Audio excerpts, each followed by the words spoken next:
Good morning, good afternoon, and good evening, everyone. So, today we're going to be doing something a little different. So, we're going to go into R, which is a programming language for statistics. And basically, I'm just going to document what I've been doing lately in the past based on these stats knowledge. So, this is basically a class I'm taking right now. It's data science for social science. And I guess I just wanted to share what I've been doing so far. So right now we're in lab 4, so I'm just going to at least share this for a little bit. So right now we're going into some okay, let me just type it real quick. We're going to learn more about how do we merge data in R,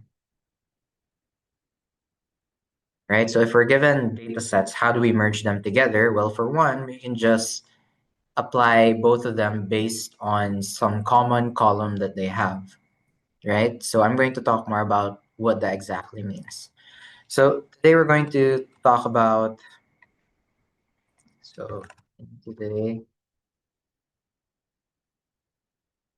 so we're going to learn a couple of things. So we're going to learn how to what exactly is the dplyr pipe,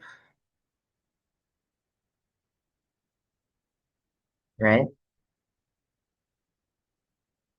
And we're going to learn some functions in R, such as this filter and mutate, which I think are commonly used when working with data. We're going to learn various types of merge. So how do we exactly merge data? So we have a couple of ways. So we have the inner, the right, or just the outer, the left, and the right. So we're gonna learn what those are. More or less review for me, but we're gonna learn it. Lastly, we're gonna look at some diagnostic functions when we check merge data. Okay. So we're gonna use the Gapminder package. So for our data and variables, we're going to be using the Gapminder package, which contains a data set, right? So let's actually install it first, or I think I have it installed.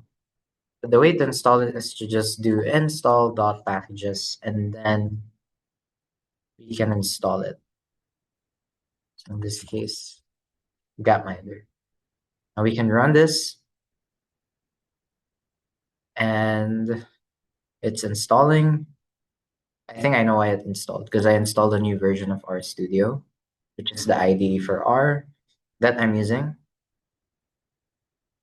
And yeah, so now it's installed. Nice. Okay, so that's done. I'm gonna comment that one out. And here we're gonna see that Gapminder contains a bunch of columns. So this is going to be our data dictionary. So what exactly are these columns? Well, for one, we have the country. So this will just give us the country name, right? We also have a continent. So pretty self-explanatory. Is it Asia? Is it Africa? Is it Australia? Is it Europe? We have the year.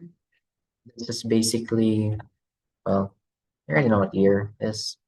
Observation year. We have life expectancy. So here, this is basically the life expectancy at birth in years. So that's how you quantify that. We have POP, short for population, and we have GDP per capita or GDP per cap. Basically, in economics, it just means what's the GDP per person. And this is inflation adjusted. USD. Okay. So let's review for a bit. What is each type of variable? We only have three variables, right? So we have a numeric variable, a character variable. For a numeric variable, we have two things. We have a binary and we have non-binary. For character, well, it's pretty much self-explanatory. So for country, just by guessing, this is going to be a character variable.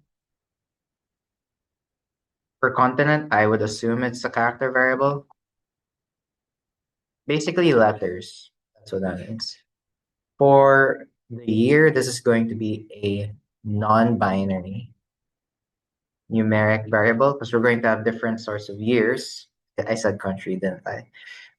Years. So for the years, you would have something like 2025, 2024, 2021. It's not binary like 010101. Life expectancy, I would say, is a non-binary numeric variable, right? Because it's in years, and years is not non-binary. It's not binary. Population, I would also say, is numeric, and it's non-binary. GDP per capita, I would say, is non-binary numeric variable. So those are the three types of variables that we have. Okay, now let's actually get into loading the stuff. So we now here we load the data set.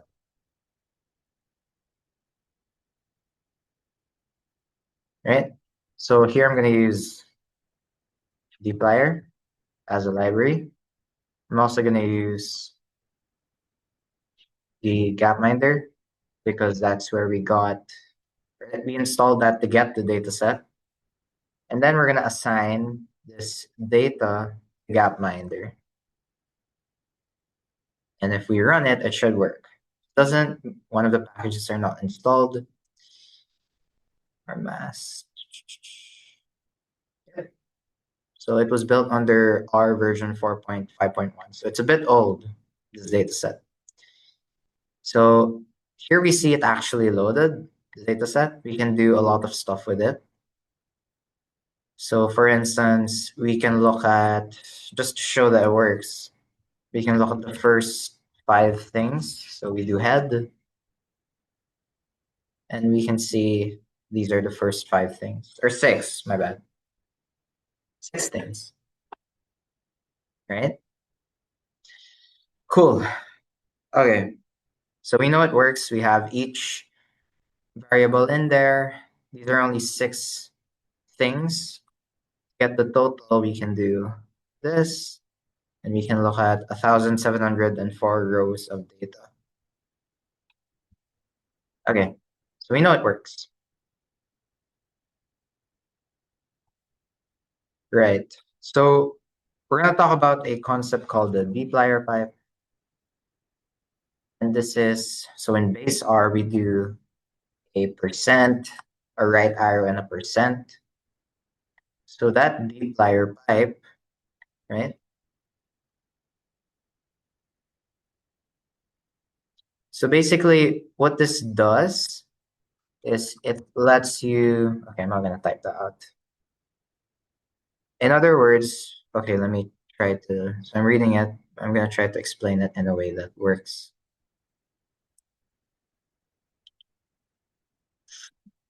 Basically, nesting functions. So example, right? We have an input, or we have a function 1. We put in that input there, and using the pipe, we can do input, and then we do a pipe, right? Then we put in function 1, and the output is the same. So let me do an example. We could say sum, and we're going to store 1 plus 3. So this is, when I output this, it should be 4. Right? It's 4. Now we have that sum, right? Now let's say we want this guy, we want to get the square root of 4, which is going to be 2. So one way we can do it is we do square root sum. That gives us a 2. Square root here is a function. Now another way we can do it is this pipe. So we do sum, we pipe it, indent, square root. And we get the same thing. What's nice about pipes is we can do a bunch of things without nesting a bunch of functions. It's not going to be some composite function, right? So if I were to, okay, maybe I'll try to make a nice little example about it. So, okay, let me just go here.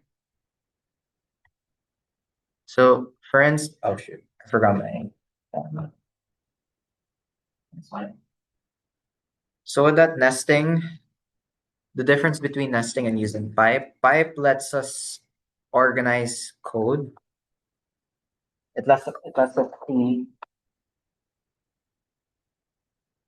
what the functions are without necessarily nesting it. Because if we nest a bunch of functions, it's gonna look confusing. So we say we have some input x. Okay, I'm not gonna do too much math, but we have input x, right? We put that into some function, we get an output, f of x, right? So in this case, if we do f, okay, we have function f. This is an output. So this is the same as x, and then the pipe f. So those two are the same code-wise, right? Now, here when we have a bunch of functions, h of g of f. 1, 2, I think there was another one. So this is the same as this. X, we pipe it into f, we pipe it into g, we pipe it into h. So these two are the same things. It's just a nicer way. I forgot to add the brackets. Don't forget to add the brackets. So these are the same thing. They provide the same functionality. It's just that doing it this way is more organized. Okay.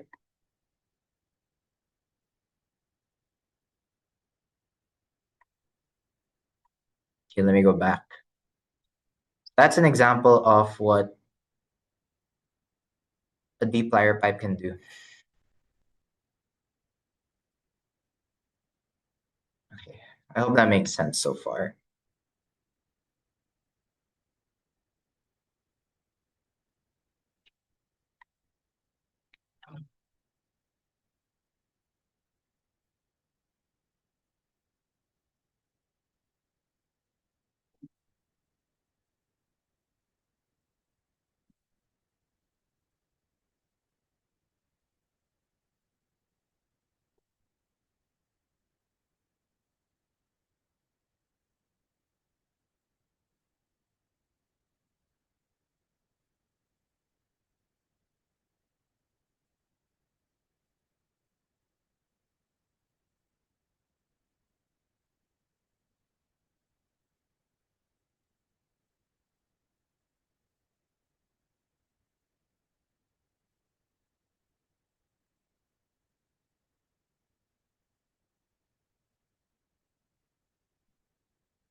Right, so that's what we can do with dplyr pipes.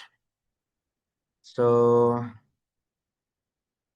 okay, yeah, let's try more examples here. Let's say for the vector life expectancy, let's provide some script to compute the structure, or not the structure, to compute the square of the sum and the sum of the squares. So what I'm trying to say here is, well, here's how we're going to do it. We're going to do a basic example with vector life expectancy. Let's compute sum of the squares and square of the sum. Let's try the first one. So here we're going to do sum of the squares.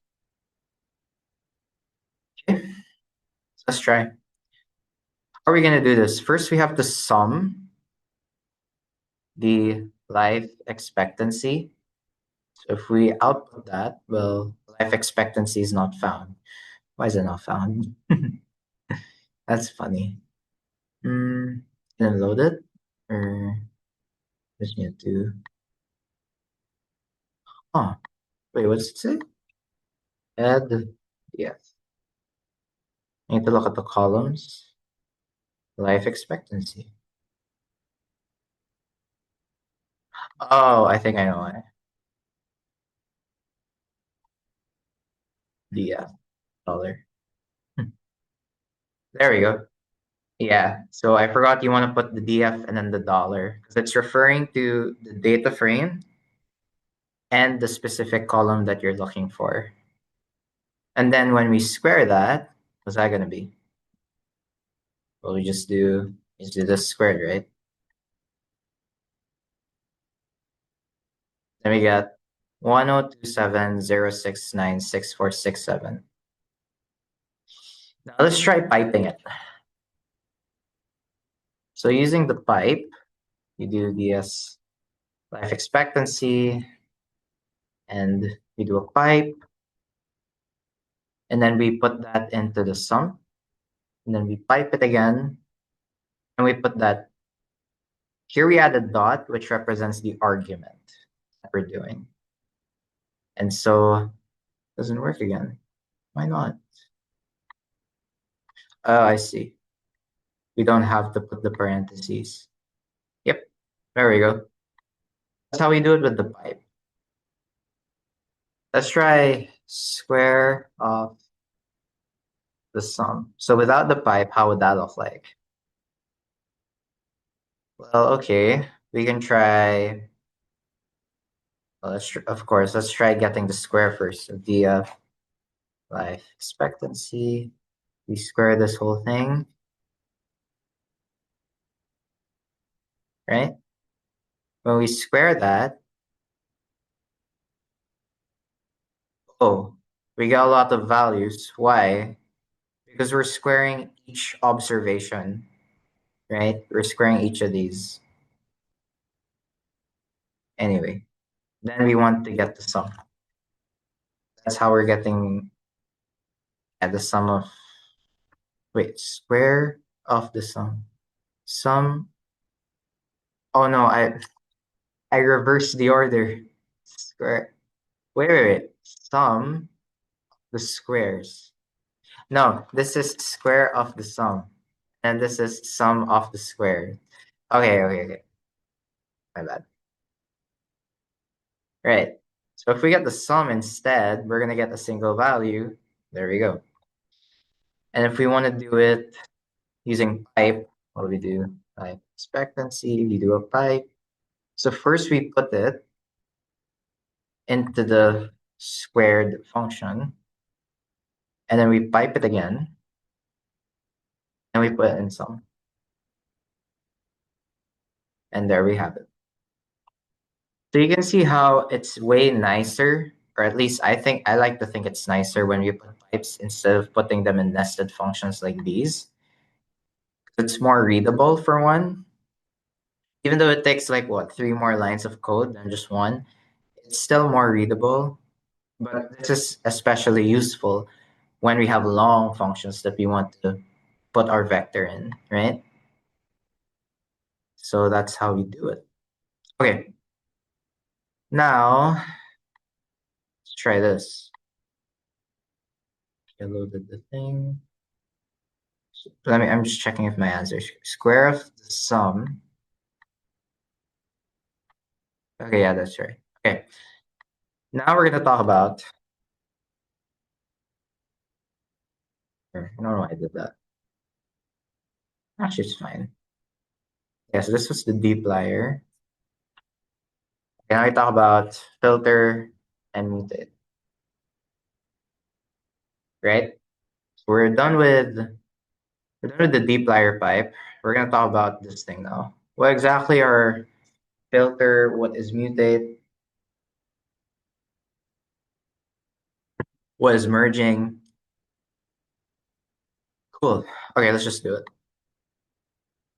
So when we do a filter, we're input filter is a function. We're putting in some condition here. And this basically keeps rows that satisfy the condition to be true. What does that mean? If we put some condition, it's going to keep or it's going to filter every data that satisfies that condition. Okay. And there are some tips on how to do this, which I'm just going to go in a bit. Okay, let's try to do some examples here. So we have that Gapminder data set, right? Let's say I do filter continent equals Asia. And here we have an N. And the life expectancy is less than 70. Or in this case, DF dollar.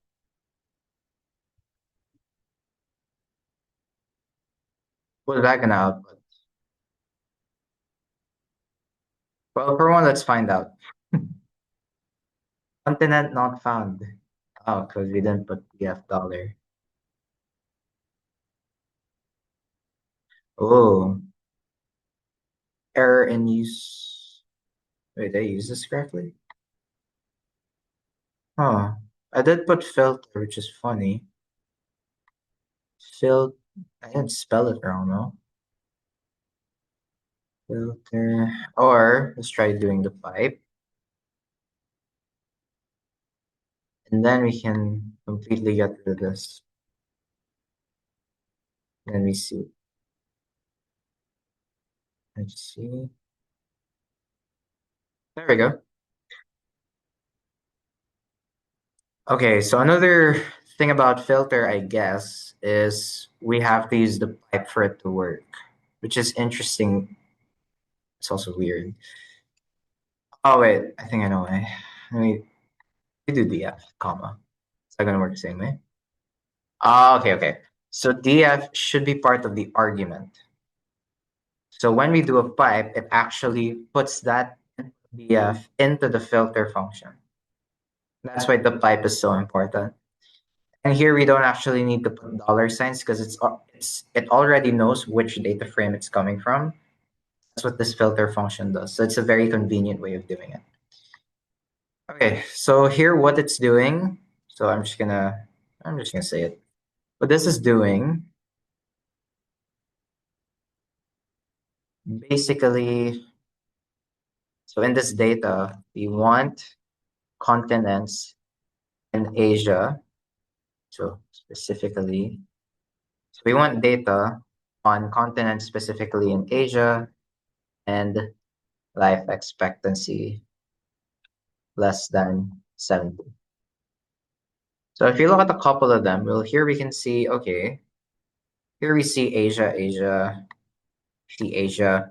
We see life expectancies of 44, 56, 65, Asia 60, right? So life expectancy is less than 70.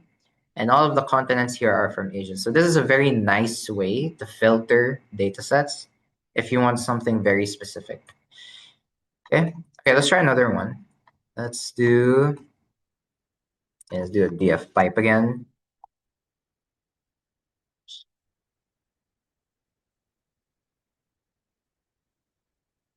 Oh no. Okay. So that's what that's doing. End means this means end. So specifically in Asia, end, so it has to meet both for it to be true. If it's in Asia, but the life expectancy is 80, that's not going to be included here. What if you want or? Here's how we do it. We can filter continent equals Asia, or, so we do a vertical bar, continent is Europe. So let's take a guess of what might this data set look like. Well, just to give the answer, we basically will get the data. We want continents specifically either in Asia or Europe. So we're going to see continents in Asia and Europe, right? Asia, Asia, Asia, Asia, Europe, Asia. And there we have it. Life expectancy, it's beyond 70 because we didn't consider that, right? Cool. So that's what that does. Okay, let's try another one. Let's just keep on practicing this filter idea. Okay, so this is a more cleaner way of doing what we just did earlier instead of just doing tons of ors. So what we can do filter. So we put the data frame in, do continent, and then we use this in, which tells us it's in some sort of vector. So C. And then here we just put Asia, Europe. Oops. Oh, I can't type. Asia, Europe. So this is a more convenient way of doing it.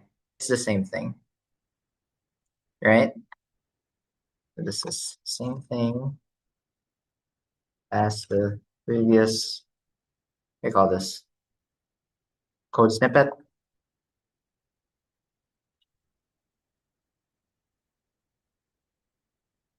right? So this is just a more readable way of doing it. Instead, because what if we wanted more countries, or in this case, more continents? Then we would have to keep on doing or. So it's just more writing, more typing. Instead of just an easier way would be to just put them in a vector and then works from there, right? So it's just another way of doing the same thing. So that's what that in does. It kind of sets membership. So it tests whether a value is in a vector of allowed values. And it's cleaner than just using ors. Okay? How about this? So we do another df pipe. You do filter, say is NA. So that exclamation mark is NA life expectancy. What does that do? So what SNA does is it checks for missing values, right? And what this exclamation mark does is not to include that. So in other words, it's telling us what this thing is telling us is we don't want to include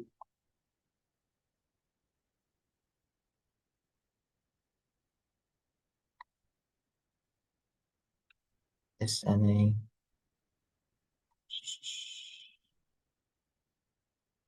returns true for missing values combined with not.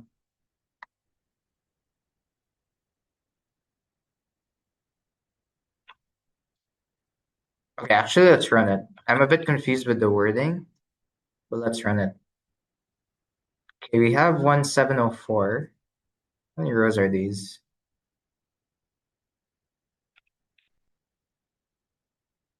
I'm just checking back. 1704. Okay, so okay. Okay, the wording's a bit confusing. So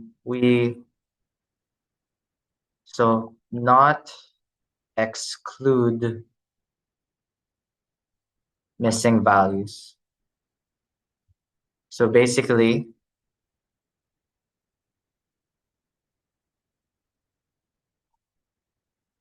missing values are still here because we didn't exclude it. However, if we take out this exclamation mark, then we will exclude the missing values. Oh, it's now 0. Oh, now I know why. Because there are no missing values. If we filter everything that has missing values for life expectancy, we're getting 0. Why is that? Because there are no missing values. That's the point. So this is a clean data set. It's already been cleaned. Okay, cool. Now let's talk about mutate. What does this do? This basically creates or modifies the columns that we already have. So columns in a data set. Okay. And so how does that work underneath the hood? Well, we compute values row-wise in a vectorized way. And so the syntax, so here's the syntax. I'm not gonna make it too mathy, but mutate. So what we do is this new or modified column. We just equate that to some function of some column here. Column 1, column 2. So here we can put any to these functions because we don't even know what that function is, right? And from there, we can even build on columns created earlier in the same mutate, which just overwrites existing columns. And we can use helpers, right? So we can use helpers. So here are some examples of helpers. These are just some functions. If else, we even have case when. These are all specifically in R. Cross, never even seen that one. And then these are used for many column operations. But here we're only going to focus on if else. Anyways, okay, let's do a scenario. Say you want to keep a single year, specifically 2007, and we want specifically 3 continents, mainly Africa, Europe, and Asia.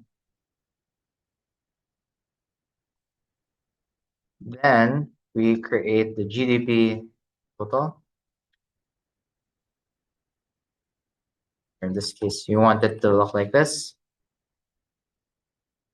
which is the total GDP of the country. Right? And we do a rich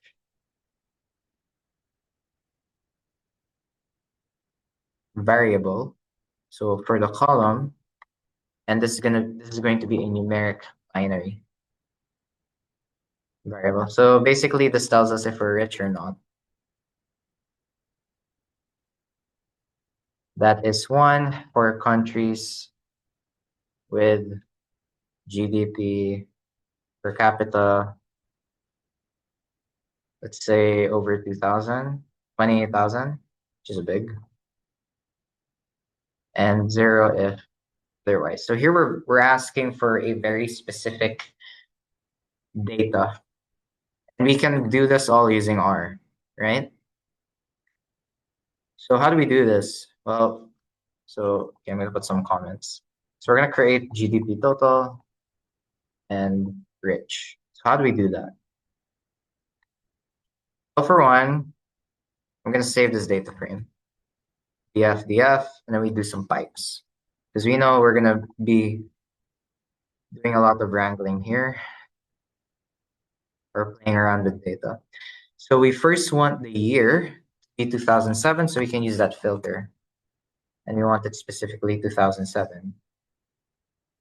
And so from there, automatically, and you want continents, right?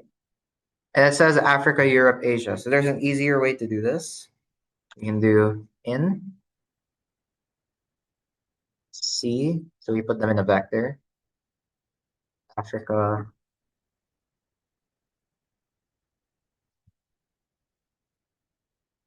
Europe, yeah. So we filter that. Okay, what else? So we do another pipe here. So now that we've filtered the data frame, specifically 2007, and we only include continents from Africa, Europe, and Asia, now we create a GDP total.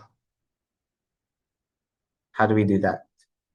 We want to create a GDP total, which is the total GDP of the country, right? And rich, a numeric binary variable.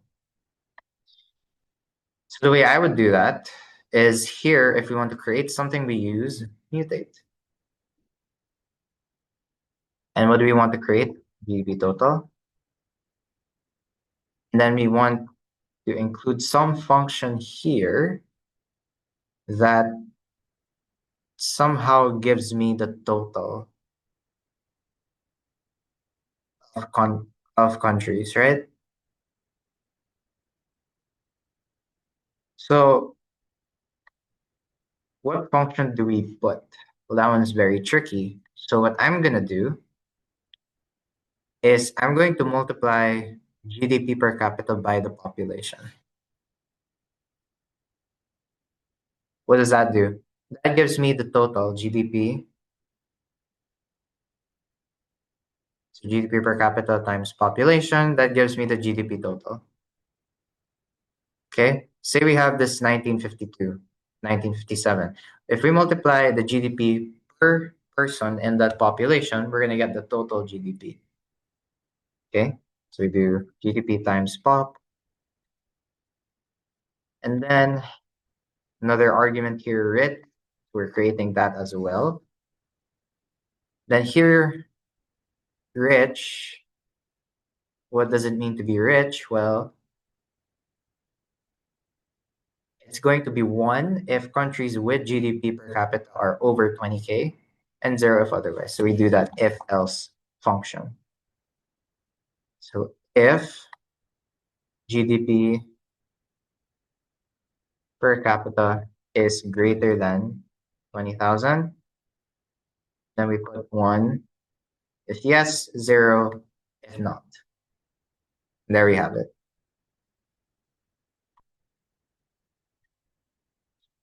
Great, doesn't work. Why?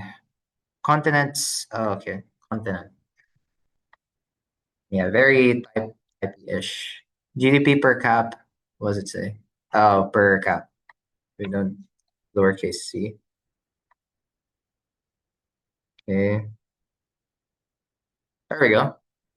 So we created a new column, rich, which tells us if the GDP total is over or is greater than 20K. We have this GDP total as well.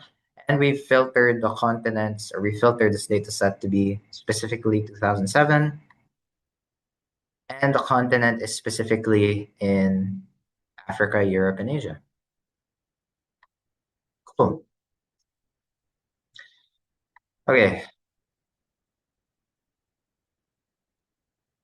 Right. So based on this data set that we have now, let's actually do a bit of review. So let's check. We're going to check the following diagnostics.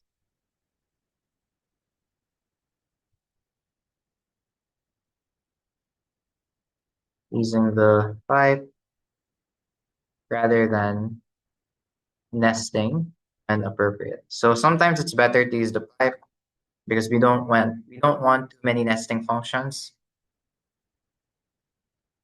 right? Okay, here's a quick question. How many rows are in DF now? So we answer that using code. I know we can answer it, we can see 115 rows, but how do we do it in code? Well, we can do n row df. That gives me 115. Another thing we can do is dim, which shows us the row and the number of columns. In this case, it's only asking for rows, so I'm just going to do row. Number of rows. So that's a function. A way to pipe it, we can say, although this is not really necessary because we only really have one, it's not nesting. So we don't have to do it. Anyway, okay, so that's that in a row. Next, let's ask this question. How many countries, how many unique countries, how many unique countries are represented? So here, when we filter the continent specifically to Africa, Europe, and Asia, we have a bunch of countries here. If we look at this country column, how many of these are unique? We can't just look at every single one of the rows. That's going to take us forever. So we're going to use code to do that. And there is a function to do that, actually. We do unique, and then we do dia country. And this tells us how many unique countries we have, or it gives us a list of unique countries that we have. Now, I don't know my geography, so you guys can tell me if all of these countries that you see are from Asia, Africa, and Europe. And also if there are no, they call this, there are no duplicates. So again, we can use the pipe, but in this case, we don't really need to because we're only doing one function. We're only putting that input into one function, so we don't really need to do anything with pipes. Okay, what's the year range? How do we get this? Well, we use range. That's what we do. So how do we do it? Well, range, I think. We do df here. If this doesn't work, I'm not sure. Oh, there you go. So from 2007 to 2007, because we only got the data specifically from 2007. So that's the range. Okay. So, right. Try another one. What other diagnostic questions can you do? How many unique continents are represented? Well, we should have only have three here, right? Um, there's a way to do this in our code. I'm going to do it. Unique, DF dollar, country, or continent. We should only see three: Asia, Europe, Africa. Okay. And then let's try one more. Should we expect for the year range and unique continents?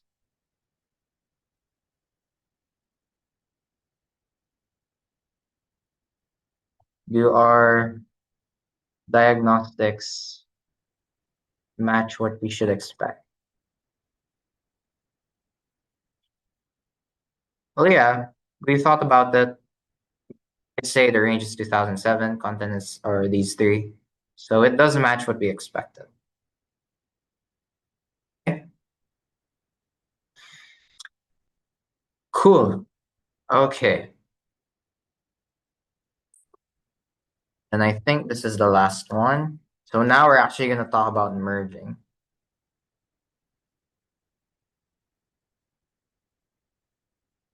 Merge. Oh, that's funny. Why is it not reading like that? Huh.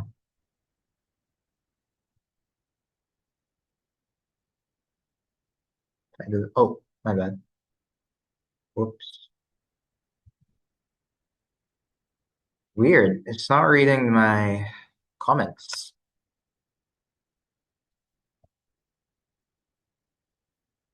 Oh, there we go. So now we're going to talk about building two overlapping tables. So here we're going to talk about merging now. So we're going to create two tables, and we're going to use subset to do it.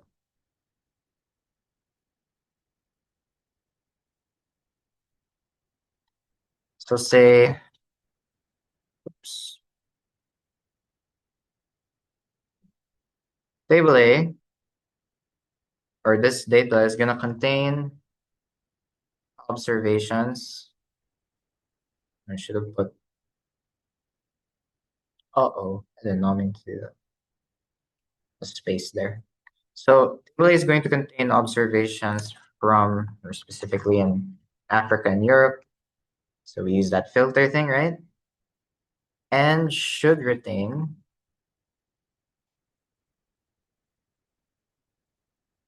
variables country and life expectancy. So you have a way to code that one. Okay. Now we do table B. Now table B is going to be a different data set. It is going to contain observations specifically in Europe and Asia.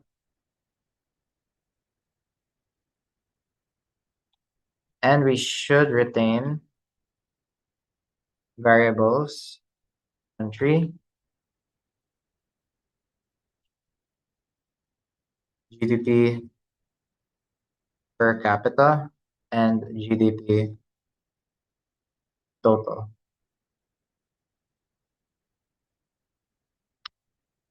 Right, so how do we do that?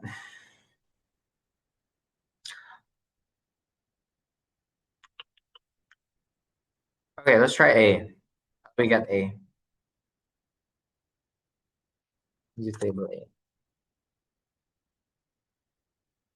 So to do this, well, for one, we want to save it, right? Data frame. We do a pipe here.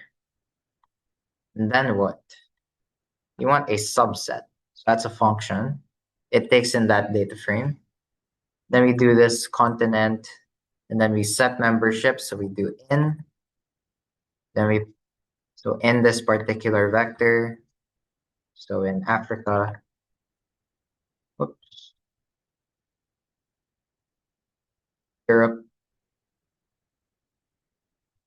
Then we're going to do select equals, so another vector, right? So select equals country and life expectancy. So what this subset does is it takes a data set, it creates a subset, and I'm pretty sure, no, I forgot what the arguments do, I'll be honest. Subset function in R. So with code like this, you can just Google pretty much. Let me show you how I Google in Google. Okay. So here's how I would do it. You look at AI overview, and here you see the object, but we're good with that because we already put a pipe. And then the subset that we want. So we want the subset to be specifically the continents in Africa and Europe. So that's the subset. The select, only yeah, that's what subset does. Select is an optional argument to specify which columns to include. So now what columns do we include in that subset? So the subset is something that's conditional expression, something that has to be true. Select in this case is specific range of columns that we want to include in that subset. Drop was drop. We can even do indices, but I would do strings to be honest. It's way easier. Yeah, we could do column 1 to 3, or just do this. Drop a logical value default false, indicating whether to simplify the result to a vector if only one column.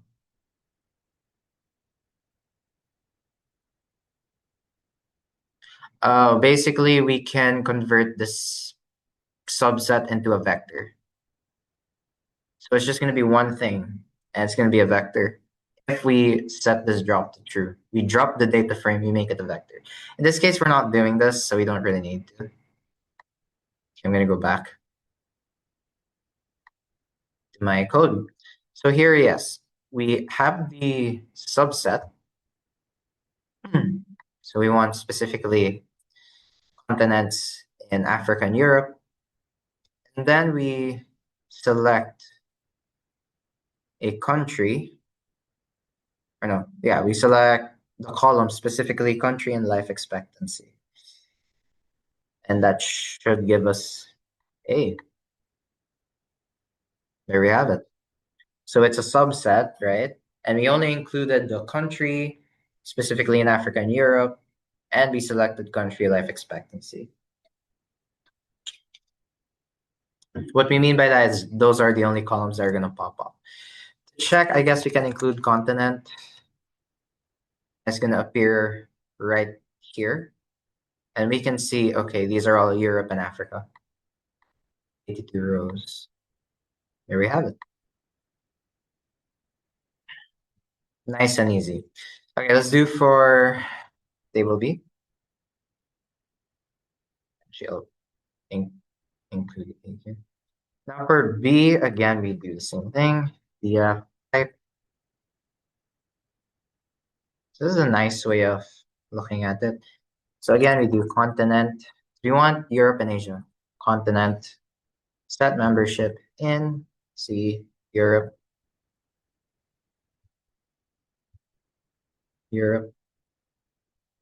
Asia.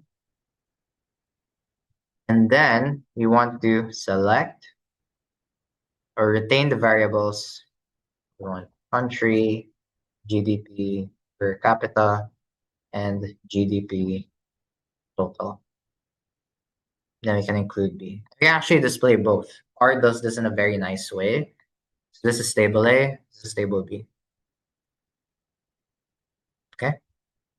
So this is a nice thing we can do with data analysis in general, not just using R. We can use Python or whatever. But we have these programming tools in such a way.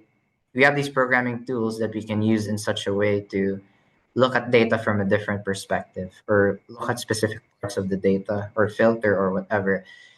Data wrangling at bottom line, basically. So we can do a bunch of things with data here. And it is pretty interesting, right? Like we can see some cool stuff there. So yeah, pretty cool stuff. Okay. Now let's try to do something a bit different here. I think we're gonna do fine. Think about joining tables. We do that. In this case, we're gonna use merge. So sometimes we have variables that are split across two tables, two separate tables. So in those cases, we may need to join the tables together so each row can contain all the variables we need. So we can join two data sets. So we can join tables by an indexed variable using. Okay, so basically what we can do is we can kind of join two data sets together. And the way we do that is we use an index variable that they both have in common, right? We can do so with multiple index variables, but we refrain from doing so for now as it follows simply from single variable joins. And there are four ways to do this. We have this inner join. Inner join is basically we keep only rows present in both tables. So the only rows that are present in both tables, that's what we keep. At least that's per default. And we can do some programming stuff to modify this. Another type of join is the left join. What this does is we keep all rows from the left table or the left data set, right?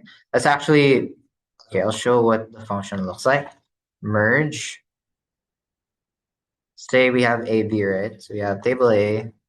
That's going to be our left table. Table B is going to be our right table. Then we do by index variable, whatever that variable is. Okay. So in this case, left, we keep all rows from table A. What else? Right. This one we keep, so pretty self-explanatory from the right table. That's what that does. And lastly, okay, how do we do this actually? In code, when we do left, we add argument. So into our merge function, we add this argument all.x is true. I don't know why they modified it to be that way. And then for the right, this is all.y true. Okay. And then for outer, well, here's what this does. We keep all rows from both tables. Okay. So that's exactly what merging does. Okay, let's try each of these in turn. So imagine we do not have the full Gapminder data frame. Okay, so imagine we don't have it. Well, we do have it, but we don't. We only have table A and B. So which merge gives us the following? So let's imagine we don't have the Gapminder data set and we only have table A and B. How do we merge these things? Which merge gives us the following?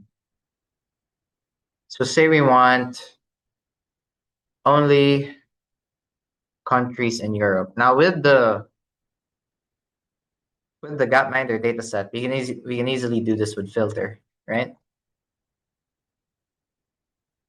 Now only countries in Europe, how do we do that? Okay. Well, for one, let's look at the data that we have. This is the data we have. Table A here will be here. If we only want countries specifically in Europe, where do we know? We have A and B. So we want to merge both of them because they both contain observations from Europe. So we do want to merge A and B. So let's implement that in code. What that's going to look like is, well, we're going to merge A, B by, A, B by country. That's it. And there we have it. That gives us this data frame where we basically combined A and B. So now we have country, life expectancy, GDP per capita, and GDP total. So we combine both of these data sets together. So this has 82 rows, this has 63. If we combine them, we have surprisingly 30, right? 30 rows.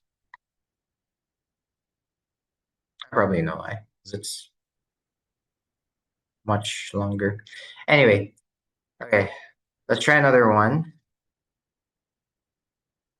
How about countries in, say, Africa, Europe, and Asia?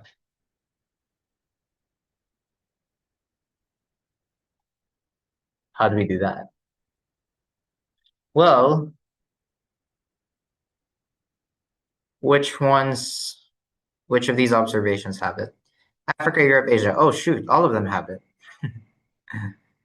So if all of them have it, how do we have to merge both A and B again, right? Which is kind of weird. Keep only rows present in both tables. Okay, let's see what this is. Here we want to do what kind of join? An inner, a left, a right, or an outer?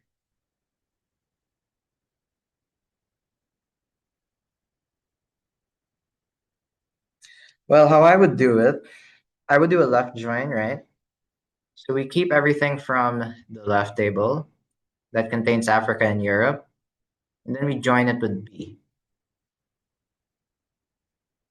Okay, so how would this look like? So if we do merge A, B by something by country, because we want to merge all of them, and then here's the extra argument that makes it the left join.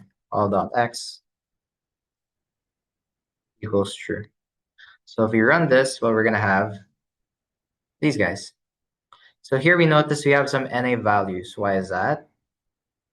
Because we only kept the rows in A, we left out the rows in B. So for instance, this Algeria, this is in table B, I'm assuming.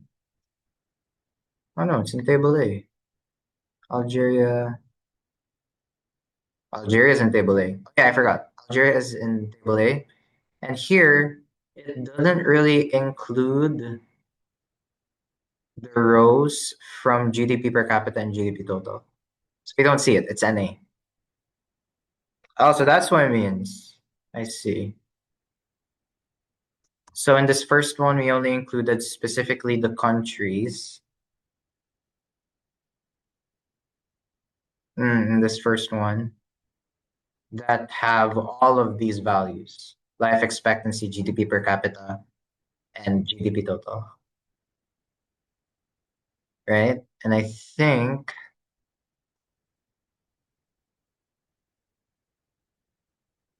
I'm confused. Afghanistan, Albania. What's this?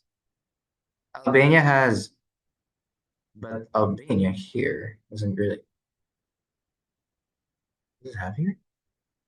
Oh, it does have a life expectancy. So some countries, okay, for example, Albania has this for life expectancy, but it also has rows for this guy here. So that's what we kept. So we keep only rows present in both tables. So say Albania has data from table A, it also has data from table B. If we do an inner join of them, we get these. We got Albania here. That's an example. Okay.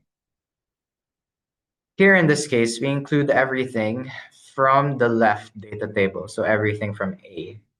So we include all countries from A, even though even the countries that don't have GDP per capita and GDP total. Right? So at least minimum, it should have 82 rows.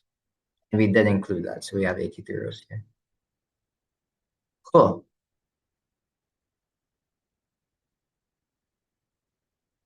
All right. Let's try something a bit tricky. Okay, that one's a bit tricky, right? Merging is tricky. At least for me, I think it's tricky. Let's do countries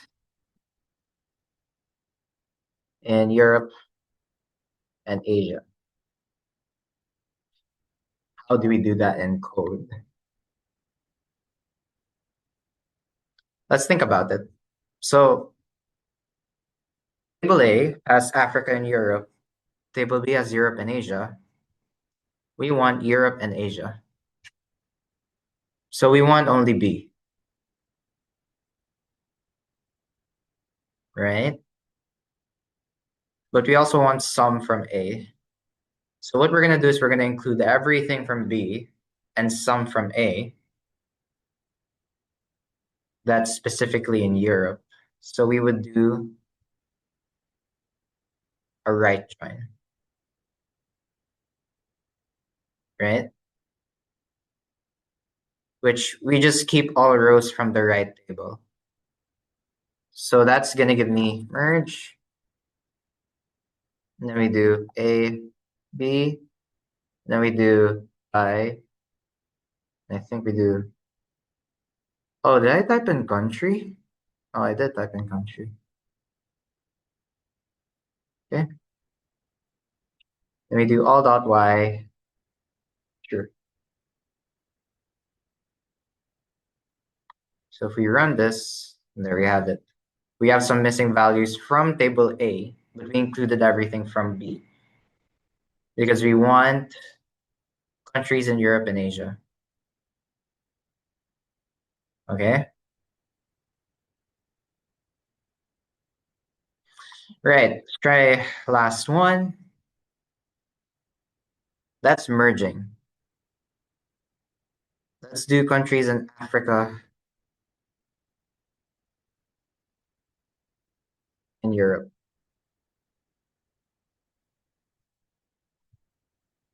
How would that look like?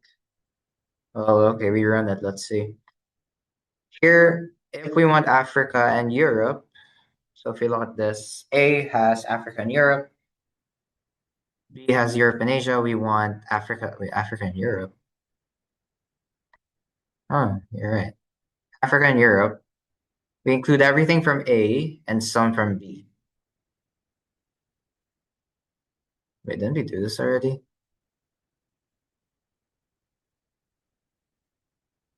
Mm-hmm.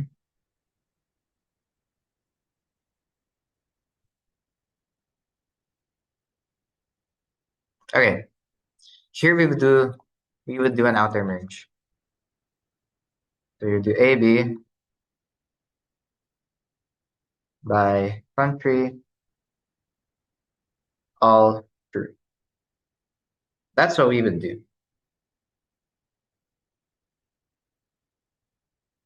to get the outer. And there we have it.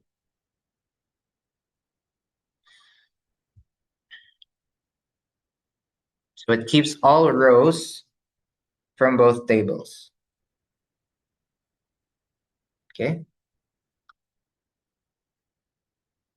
And that's it. So that's it. That's all good. That's it for our simple lab here for R. So we learned how to manipulate data in different kinds of ways. And yeah, I honestly think merge is a bit complicated. It's not that intuitive, but we'll get the hang of it someday. I'll get the hang of it someday. But yeah, I hope you guys enjoyed, learned something at least. Maybe you can apply this to your own data sets when you're analyzing your own data and hopefully get some valuable insights out of it. Anyways, I hope you guys enjoyed this video and I'll see you all in the next one.